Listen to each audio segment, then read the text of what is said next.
Hello, friends, and welcome to I Know I Belong When, an Innovation Unbiased production where bold voices, curious stories, and authentic impact amplify knowing you are invited, seen, heard, and needed.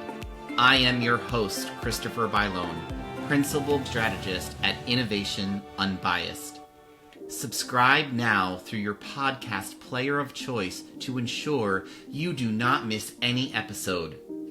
This is more than a conversation. It is a movement, a mirror, a megaphone, one where raw truth meets radical hope. Each episode is designed to deliver not just inspiration, though actionable change. We start with bold visions, ideas that challenge the status quo, and invite listeners to imagine what true belonging looks like in every corner of life. However, we do not stop at theory. Each conversation is rooted in practical steps.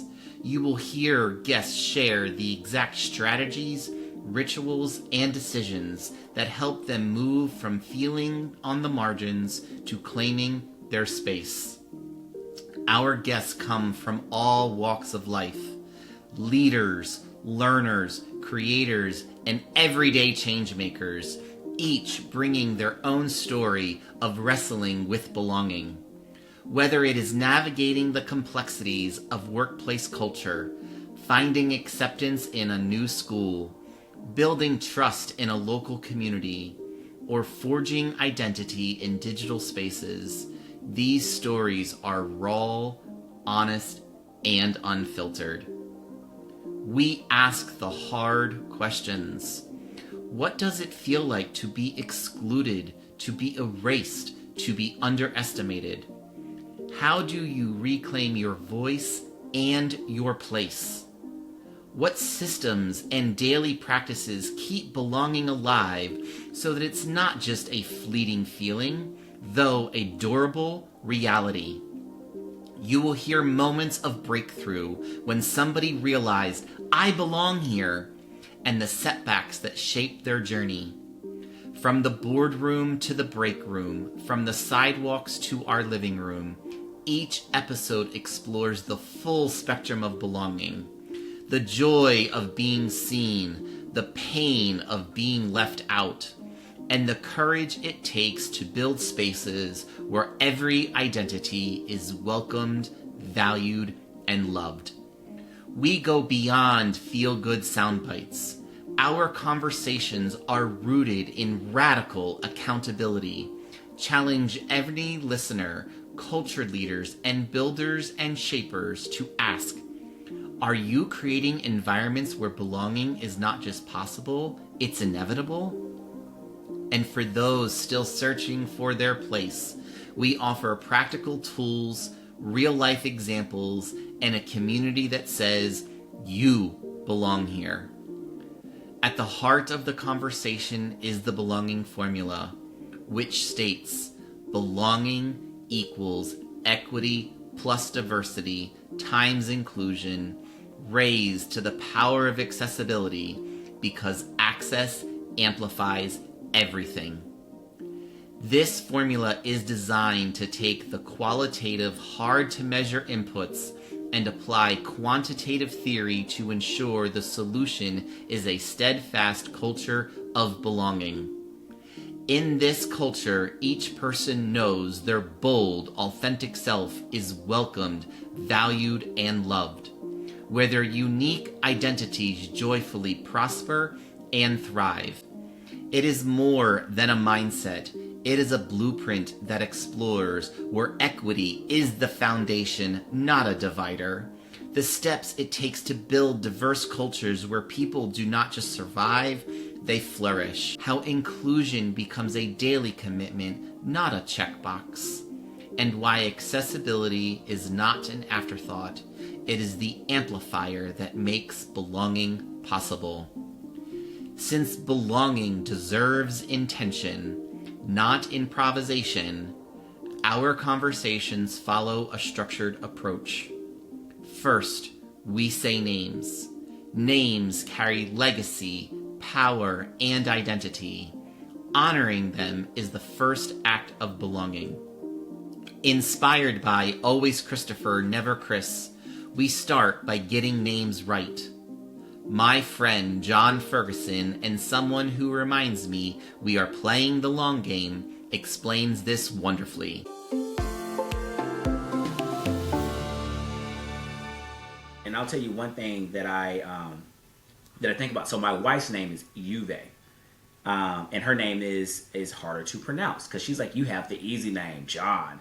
And so in being, with her as my lifetime partner, travel mate, all those things, I can see firsthand her experience when people don't get her name right. And at first I'm like, just correct them. She's like, but you get tired of doing that every time you walk into a room, or maybe when you said your name clearly and they're like, well, I'm just going to call you something else. Like, no. My name is Juve. So I try to be extremely intentional when meeting someone for the first time. And if they have a name I'm not familiar with, I will ask them, am I saying this correctly? Because I think it's important. John is right. Names are essential to getting them right from the start. Be sure to tune in to episode 2 so you can catch the whole story and many other pro tips John has to offer. Then, the moment of belonging. A defining story, a turning point, the instant somebody knows, I belong here. Brooklyn Descent, somebody I consider a dear friend and guest number 1, explores the unique take on a moment where she knew she belonged. And I remember thinking, okay, because it's the acceptance that people had in the room and the openness to listen. Because we also, the number of people who were in the room or around the organization were people of color, minority, and so on, and they had a lot to say. But also they were saying, we know that we're not here to change society, but if we can just change our inner workings. And again, we didn't have all the language at the time, but really what we were saying was change culture. If the culture that we lived in felt complete or whole or accepting, it doesn't matter what's happening in the world, even then, it's like, I feel good here. And I just remember thinking, wow, this is really amazing. And I felt truly seen. And I was like, this, and then it just become an addiction. I was like, you kidding me? This training thing, this speaking thing, this is great. And so that was the first moment. And from then on, it just gave me sort of this sense of belief that I'm like, no, I'm on the right path. I'm on the right path. To hear this story and other exciting bits of wisdom from Brooklyn, tune in to episode 1. We don't stop at the highs, we also name the lows, where belonging does not happen, and people reclaim their space and voice. Marisa Andrada, someone I look to for mentorship and community in these uncertain times, shares the moment she knew she did not belong.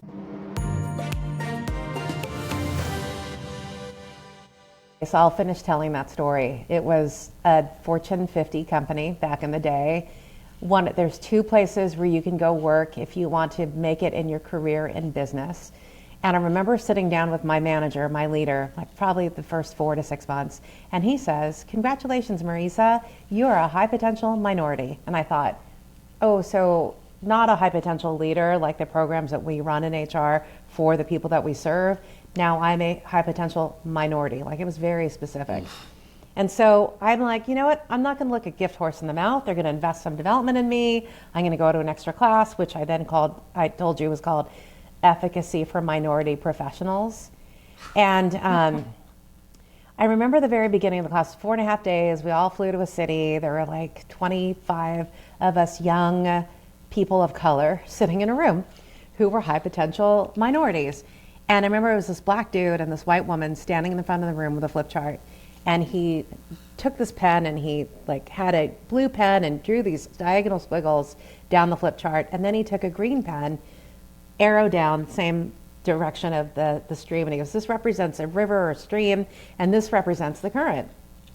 And then he took a red pen, drew it up the other way, and he said, this is swimming upstream against the current, and this is all of you for the rest of your career. To hear the full story of what Marisa did about it, tune in to episode 3. Most importantly, belonging is not a nice to have, it is a must. We explore the systems, the rituals, and leadership practices that make belonging a daily reality. Dr. Mattingly, whom I had a fangirl moment at a conference, now is a true friend and shares an interesting point of view about the role allies play in this work. So to make workplace inclusion work, it's change management. It's culture change. And by actively inviting allies into that work and telling and giving them something to do, you're going to reach that critical mass far more quickly than if you were just engaging with the partners, right? So some sustainability strategies I've seen, lots of big organizations have employee resource groups. What's your ally strategy around that? Can you build an ally resource group of people with unique skills that can then serve all those ERGs? Imagine you're a comms expert, right? Imagine you are great at training. Imagine you are great at influencing at the executive level. You could join this allyship committee and work in close partnership with those ERGs to serve them as allies in ways that they might not have those skills within the ERG themselves. And not just skills, time, right? The fact that we put so much on underrepresented and marginalized groups to solve the workplace inclusion problem is completely unreasonable, right? We need to all get involved. Dr. Mattingly is right. Each of us must be engaged in this work. To hear the whole story, tune into episode 6 as we explore what allyship is all about.